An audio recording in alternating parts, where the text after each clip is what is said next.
Hello everyone, কি অবস্থা সবার? আজকে আমি শান্ত চলে আসলাম নতুন একটা ভিডিও নিয়ে আপনাদের মাঝে। প্রতি বছর আমার আব্বা, চাচা, বড় আব্বারা মিলে একটা ইফতার মাহফিল আয়োজন করে। আজকে সেই বিশেষ দিন। দিনটা কিভাবে কাটালাম থাকছে আজকের এই ভিডিওতে। তো চলেন শুরু করি। এই যে দেখতে পাচ্ছেন মাছ, আমাদের পুকুরের মাছ মোটামুটি 36 কেজির মতো মাছ দিয়ে আলু ঘাটা আর ইফতারি আয়োজন করা হয়েছে। আর এখানে দেখতে পাচ্ছেন আমার আব্বা, চাচা মিলে খড়ি নামাচ্ছে আর ওখানে চুলা ধরায় দেওয়া হচ্ছে।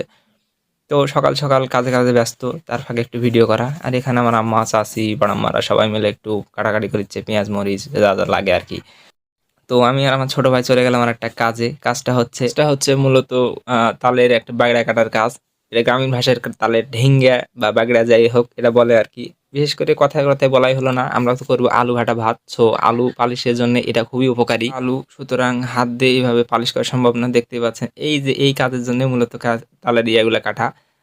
আমার ছোট ভাই, দাদা এরা সবাই মিলে আলু পালিশের কাজ করছে। আর এখানে আমার চাচা আলু উঠাচ্ছে, বড় আব্বা আলু উঠাচ্ছে, সিদ্ধ আলু। এখানে এসে আমরা সবাই মিলে আলু সেলাইতে বসছি। সবাই একসাথে কাজ করার মধ্যে অন্যরকম একটা আনন্দ আছে, অন্যরকম একটা ফিল আছে, একটা অনুভূতি, ভালো লাগা কাজ করে। তারুল চাচা পাকদার এদিকে তুলে দিছে, পেঁয়াজ তেলানি করতে লাগে দিছে, এদিকে আমার ছোট ভাই আর আবার আলু দিচ্ছি, আর এরা আলু পালিশের কাজ করছে। এই যে দেখতেই পাচ্ছেন চলতেছে আলু সেলার কাজ, অনেকগুলো আলু। তো আমরা সবাই মিলে বসে গেছি আলু সেলতে। আলু সেলার পাশাপাশি এদিকে মাছও কমপ্লিট হয়ে গেছে, এখন মাছ উঠাই দিবে চুলার মধ্যে। এদিকে চলতেছে চুলার মধ্যে মশলাপাতি যা যা লাগে হাবি জাবি দিয়ে সবকিছু প্রসেসিং রেডি করছে। আর এই তো হচ্ছে পরিবেশ। দেখতে দেখতে আমাদের ছোলাটাও রান্না হয়ে গেছে। আর হতে মোটামুটি একটা সময় লাগে, তাই দুপুরে পর পরই আলু ঘাটা উঠাই দিছে। এমন কোনো কাজ নাই, যারা রান্না করবে তারাই শুধু কাজ করবে। আমরা দাঁড়ায় দাঁড়ায় দেখতেছিলাম আর সবাই অপেক্ষা করছিলাম। বছর অপেক্ষা করার পর এরকম একটা দিন আসে, তো ভালোই লাগতেছিল। এখানে আমার দাদা আবার ভাত উঠাই দিচ্ছে। এটা আমার গণেশ ঠাকুর দাদা। মাস হচ্ছে ইবাদত বন্দেগী করার মাস। আমরা একটু সোয়াবের আশায় এইসব মিলাদ মাহফিলে আয়োজন করা। পুরা গ্রামের মানুষকে এক বেলা ইফতারি করাতে পারছি, এটা একটা অন্যরকম শান্তি, একটা অনুভূতি। এটা বলে প্রকাশ করা যাবে না। আর এদিকে দেখতে দেখতে আমি একটু ভাবলাম যে একটু ঘাটা একটু লাড়াচাড়া দিয়ে দিই, দেখি কিরকম লাগে।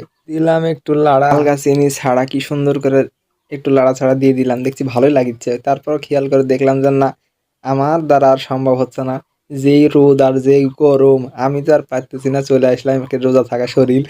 আমার দাদা আবার জোরকে বলছে না না তো করাই লাগবে সবকিছু। আমি বললাম না না আমি পারবো না। এদিকে আমার ভাতিজা কি কামলালে বসছে খাইতে। আর রান্না বান্না শেষ হয়ে গেল। বিকাল আসরের নামাজ পড়ে এসে আমরা শুরু করলাম প্যাকেজিং এর কাজ। এখানে ছিল মুড়ি, বুন্দিয়া, বুট আর খেজুর সম্ভবত দিয়ে প্যাকেটিং। আমার গ্রামে মোটামুটি ৩০০ ৩৫০ মানুষ প্যাকেটিং এর ব্যবস্থা। এটা শুধু ইফতারি, মানে শরবত টরবত খেয়ে দিয়ে তারপর তো আলু ঘাটা ভাতের ব্যবস্থা আছেই। মুখত পানি দিয়ে খালি চলে আসবে, তার জন্য খালি মুড়ি টুড়ি হালকা করে দেওয়া। এই তো দেখতে দেখতে মাগরিবের নামাজ পড়া শেষ, সবাই চলে আসলো।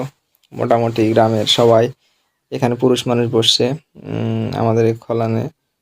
দেখতেই পাচ্ছেন অনেকগুলা লোকজন একসাথে বসছে। এই যে আমার ভাই আবার হাত দেখাচ্ছে যে হ্যাঁ, আয়োজনে সেই আয়োজনের করা শত পরিশ্রম, শরীরের ঘাম ঝরানো শত মানে ক্লান্তি এখানেই শেষ। এই যে মুহূর্তটা, এই মুহূর্তটা বলে বোঝানো যাবে না। হাই দাও, এই তো গুড।